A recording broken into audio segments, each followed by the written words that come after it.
Hi అండి. నేను మీ తెలుగమ్మాయి లక్ష్మి. రోటి పచ్చళ్ళు మీలో ఎంతమందికి ఇష్టం? నోటికి ఎంతో రుచిగా ఉండే రోటి పచ్చళ్ళని ఇష్టపడని వాళ్ళు ఉండరు కదండీ!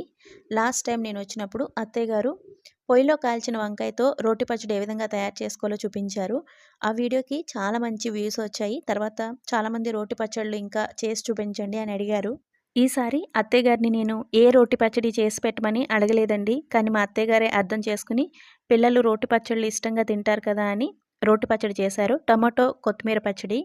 దీనికోసం ధనియాలు, జీలకర్ర, పచ్చిమిర్చి, మినపప్పు, కరివేపాకు, వెల్లుల్లిని ఆయిల్‌లో వేసి ఫ్రై చేసుకున్న తర్వాత అందులోనే కొత్తిమీర, టమాటోని కూడా వేసి వాటిని బాగా ఈ విధంగా మగ్గించుకున్న తర్వాత లాస్ట్‌లో ఉప్పు, చింతపండు కూడా వేసి వాటిని ఈ విధంగా రోట్లో వేసి దంచుకోవాలి.